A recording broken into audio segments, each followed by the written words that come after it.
नमस्कार। तृतीय भाषा हिंदी पद्य पाठ में आपको स्वागत है। मित्रों, आज मैं 10वीं कक्षा के समय की पहचान कविता के बारे में चर्चा करने जा रहा हूँ। चर्चा करने से पहले आपसे मेरा निवेदन है, यह वीडियो पद्य की संपूर्ण जानकारी नहीं देती, केवल परीक्षा के दृष्टि से पद्य से संबंधित केवल महत्वपूर्ण अंश पर ही चर्चा किया गया है। व्याकरण भाग पर चर्चा नहीं किया गया है, एक अंक पर भी ज़्यादा जोर नहीं दिया गया है। पद्य को जानने से पहले, पद्य की प्रश्न को जानने से पहले हम इस पद्य के कवि के परिचय प्राप्त कर लेंगे संक्षिप्त रूप में। इस कविता के कवि है सियाराम शरण गुप्त जी। सियाराम शरण गुप्त जी का जन्म 4 सितंबर 1895 को मध्य प्रदेश के झांसी के चिरगांव में हुआ। पिता सेठ रामचरण कनकने, माता कौशल्याबाई। सियाराम शरण गुप्त जी हिंदी के राष्ट्र कवि मैथिली शरण गुप्त जी के अनुज थे। इनके प्रमुख कृतियाँ मौर्य विजय, अनाथ, विषाद, आर्धा, आत्मोत्सर्ग, मृण्मयी, बापू, नकुल आदि। इनके देहांत 29 मार्च 1963 में हुआ। मित्रों, प्रश्न प्रारंभ करने से पहले मैं पद्य की सारांश को संक्षिप्त रूप में आपके सामने रखूँगा। जैसे उद्योगी को कहाँ नहीं सुसमय मिल जाता, समय नष्ट कर कहीं सौख्य कोई भी पाता। इसका अर्थ है, जो परिश्रमी है, जो सुसमय की इंतजार नहीं करता, अगर कवि का कहना है जो समय नष्ट करता है वो सुख कभी नहीं पाता है। जो आलसी है, जो एक ना एक बहाने ढूंढता है, जो समय को नष्ट करता है, इसलिए कवि कहते हैं जो काम करना है अभी करो, कल क्या होगा कल के बहाने न ढूंढो, कल कल मत टालो।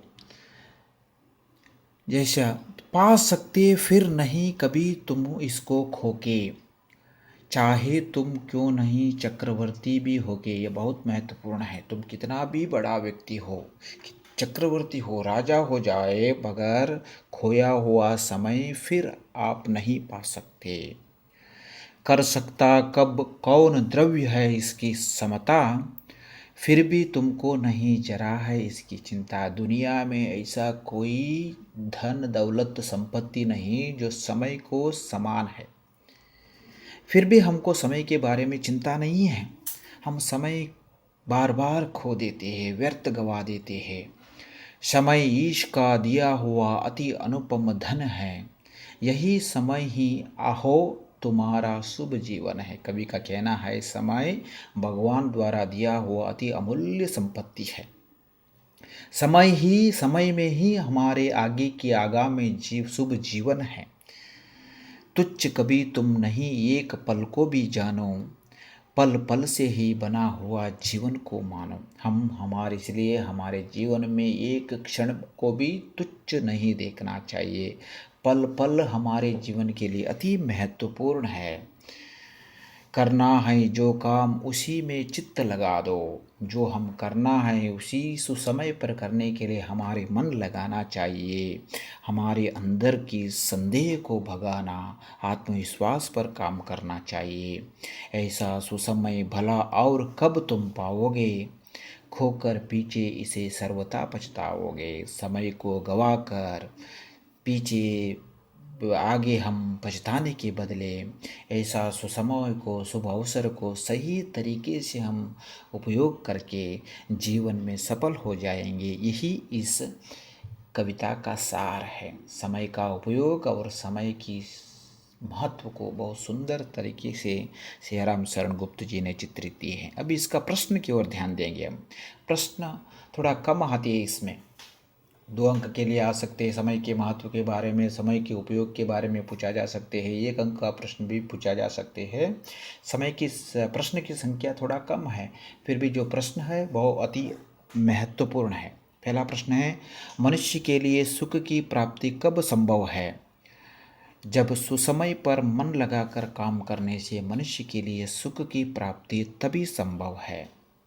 दूसरा प्रश्न है, समय का सदुपयोग कैसे करना चाहिए? बहुत ही महत्वपूर्ण प्रश्न है। समय बहुत अनमोल है। आलस छोड़कर निरंतर काम में लगे रहना चाहिए। बिना किसी बहाने बनाए जो काम करना है उसी काम सही समय पर मन लगाकर करना चाहिए। इस प्रकार समय का सदुपयोग करना चाहिए। तीसरा प्रश्न है, कविता की अंतिम 4 पंक्तियों में कवि क्या कहना चाहते हैं? बहुत ही महत्वपूर्ण पंक्तियां हैं अंतिम 4 पंक्तियां। कविता के अंतिम 4 पंक्तियों कवि सियाराम शरण जी ने कहते हैं कि जो काम करना है उसी में मन लगाना चाहिए। मन के संदेह को भगाकर आत्मविश्वास से आगे बढ़ना है। ऐसा सुसमय बार बार नहीं आता, इसलिए इसे खोकर पछताने के बदले इसका सही उपयोग करना है। अगला प्रश्न है, कवि समय के महत्व को कैसे समझाते हैं? ये अति महत्वपूर्ण प्रश्न है। पाठ के पद्य के अंत में नहीं है, फिर भी ये पद्य का थीम है। कवि यही पद्य के द्वारा यही बताना चाहते हैं कि समय का महत्व और समय का उपयोग के बारे में बताना चाहते हैं। यही प्रश्न अलग अलग तरीके से आ सकते हैं। कवि सियाराम शरण गुप्त जी के अनुसार समय भगवान दिया हुआ अति अनुपम धन है। समय अति अमूल्य संपत्ति है। खोया हुआ समय वापिस नहीं आता। अगर समय नष्ट करके दुनिया में कोई भी व्यक्ति सफल नहीं होता। अगर समय के साथ जो मनुष्य चलता है उनके आगे की जीवन सुखमय होता है। इसलिए हर पल हमारे लिए अति महत्वपूर्ण है। नमस्कार। आगे एक पद्य और पाठ को लेकर फिर आपके सामने प्रस्तुत हो जाऊंगा। मेरे सारे वीडियो के लिए सब्सक्राइब करें और सुझाव देना न भूलें।